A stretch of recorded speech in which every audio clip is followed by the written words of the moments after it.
Shalom. First and foremost, giving all praises, honor, glory, respect, and blessings to Yahweh, Bahasham, Yahweh Shai, Bahasham, Rachakwadash.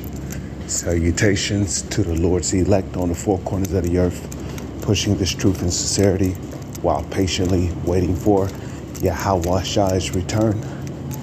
And double honors to our apostles and elders, a great millstone, which have taught us everything we know through the spirit and power of Yahweh, Bahasham, Yahweh Shai.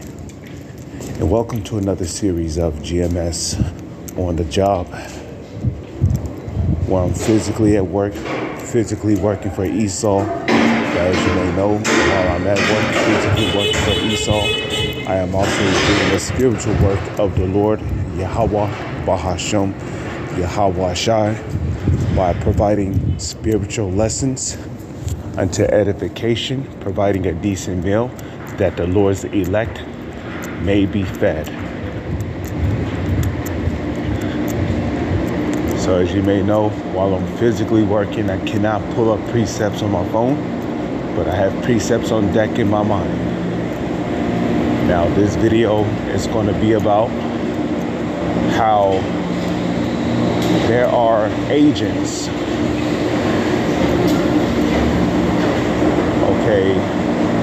among us. And some agents may pose as brothers living in your own house. Now, some, there are agents that the U.S. government have that have their own different kind of functions,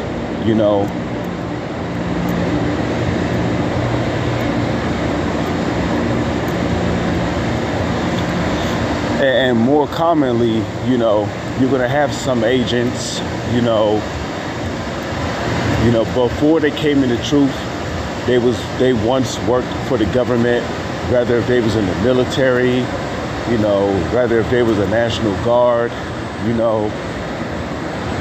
or whatever. You're going to have agents a part of these different great millstone camps posing as brothers. And there's different kinds of agents out there. You got, which if you don't know what an agent is somebody that operates on the behalf of somebody else, whether if it's a third party, whether if it's a government, or whether if it's a secret organization.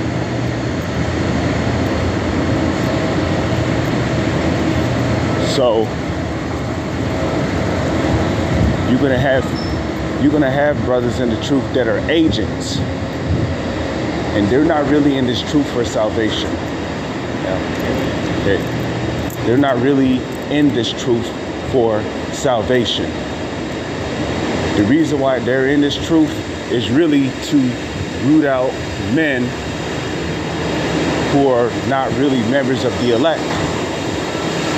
And how some of these agents are going to root out particular brothers, it's going to be through different techniques.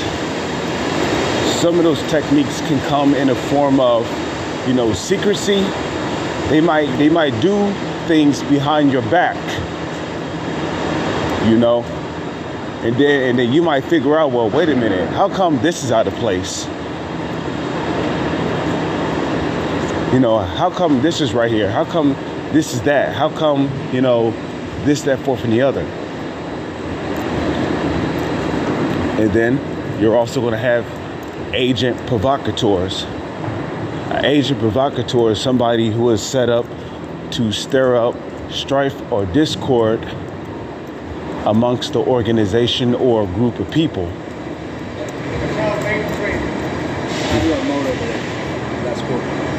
Well, yeah, you did say Wednesday and Thursdays, right? Yeah. Okay. So like I was speaking to one of my co-workers. Okay. So, you know, an agent provocateur is somebody who is set up to cause strife or discord amongst brethren, or, you know, amongst a group, or amongst a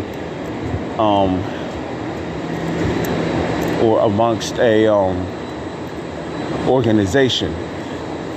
And let me tell you something. Agent provocateurs are probably the most common agents that the U.S. government is going to have amongst these different Great Millstone camps.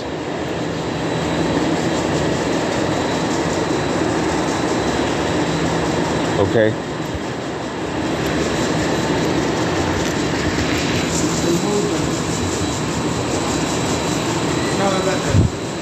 And the reason why I say that is because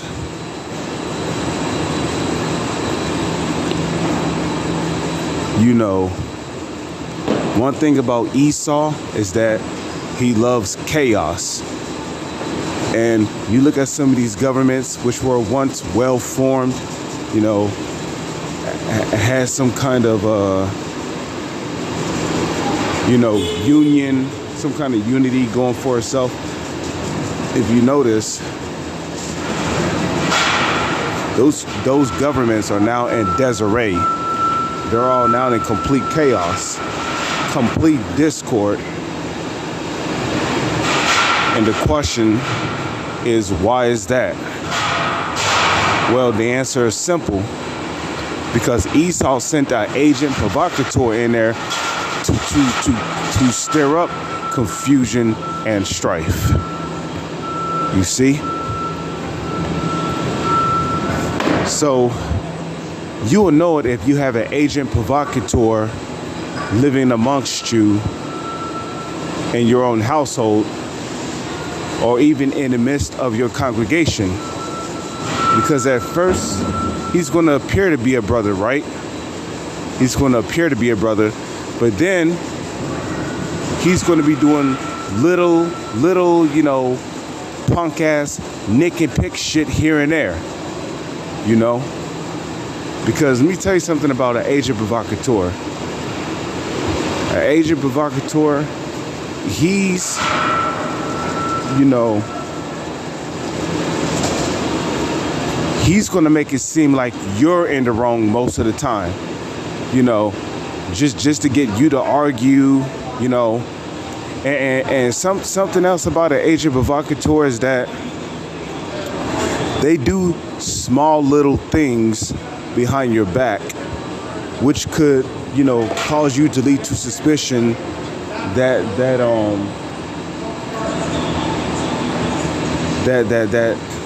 another brother is responsible for, you know, whatever's going on in your household. So if you see one on top somewhere, will you let me know? If I see what now? My stamp thing. Your stamp? It's like a metal stamp that I use. It's okay. Don't worry about it. Okay.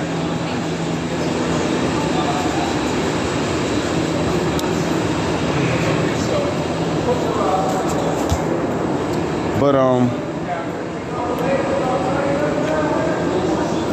you know, as I was saying, you know, agent provocateurs will also do, you know, he'll do little things, you know, that will, I'm trying to find the proper term.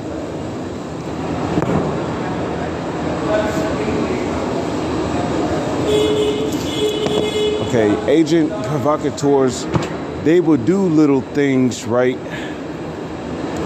to offend you, you know, but it won't be to the point to where, you know, it leads to a full throttle outburst, you know. Like, for an example, an agent provocateur, he might leave something somewhere in a particular area on purpose, especially if he knows that you might go in that direction, just so he can have a reason to argue with you about it.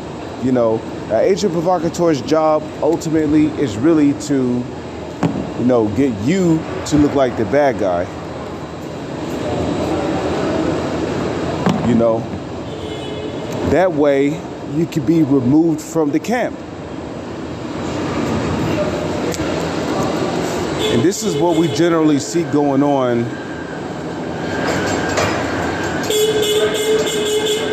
You know, this is what we see generally going on, you know, because at first, you know, a brother may look like a bad person, but it might just be because of that one particular person who might be an agent, you know, trying to make that brother look bad, trying to get that brother kicked out the house, you know, because an agent provocateur's job is really to do the bidding of Esau, his master. So he's not, you know, an agent provocateur. He might come as the most humble person. He might come as the most humble, the most quiet person, but secretly on his phone, right? He might be texting government affiliates, you know. He might be texting somebody who has ties to the government. You know, these are things you got to look out for, you know. And me personally, you know, I don't like people who be on their phones too much, man. You know. But you know, when you read scriptures like what is that, Jude? You know, is it the book of Jude? You know, men crept in unawares. These are your agent provocateurs, okay? These are men who came in, but brothers was unaware that this guy was an agent. Because, you know, this man, he came off as a brother, right? He came humble, quiet.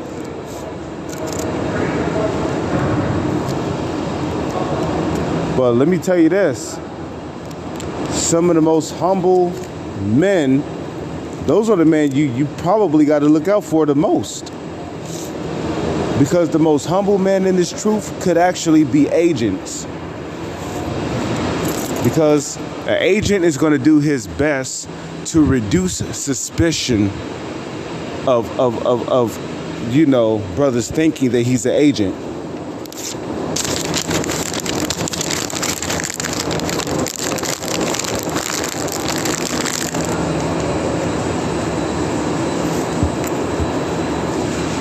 So like I said, agent provocateurs are some of the most common agents that Esau's going to have amongst these different camps.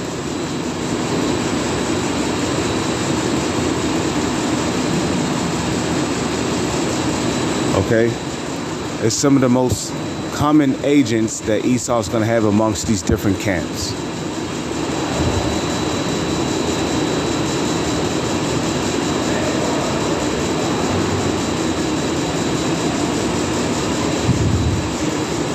Because agent provocateurs, they specialize in causing discord and chaos.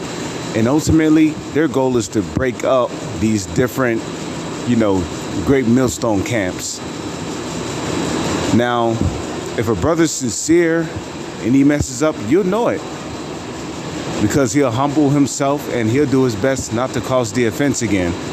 But an agent provocateur, you know, yeah, you know, you may not be able to spot an agent provocateur here and there.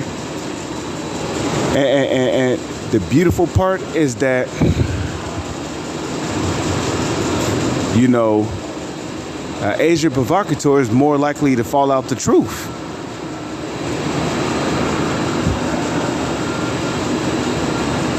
You know, because let me tell you something about agents, you know. Agents can't accept rebuke. You know, you rebuke an agent, you know, or in some cases, agents can't handle rebuke, you know. They might humble down just for the sake of staying longer in the camp just to gather intel or information, you know, something else you got to look out for.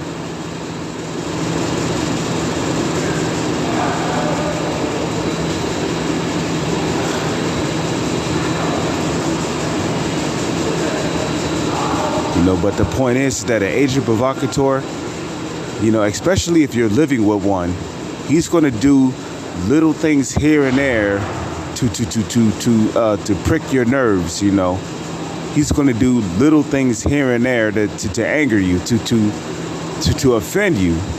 He's going to do something to try to get you to blame other brothers for something that might have happened in the house, or he might try to get you to look at a particular way against a brother.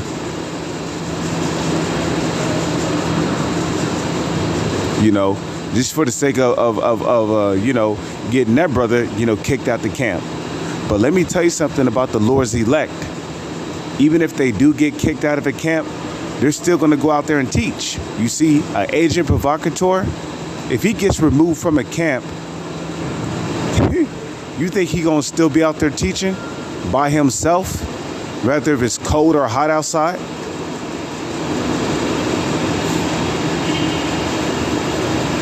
Now some agents do watch our videos, so an agent might watch this video and be like, well, okay,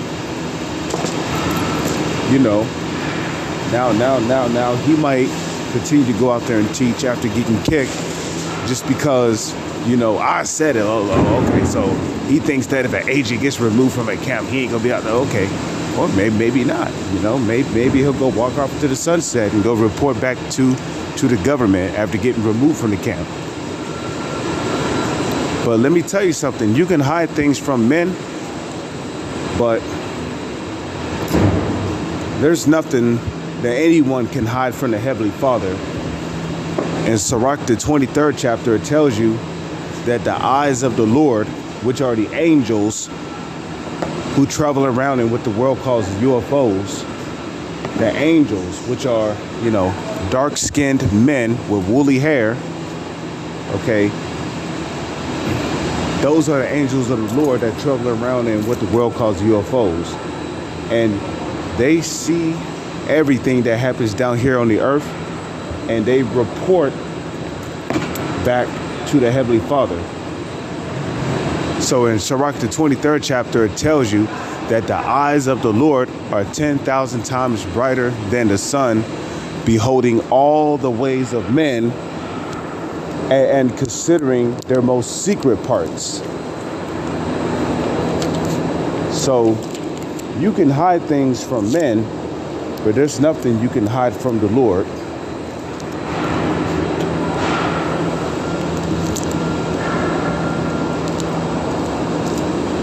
So all you agents out there, beware, because you don't know what you're messing with.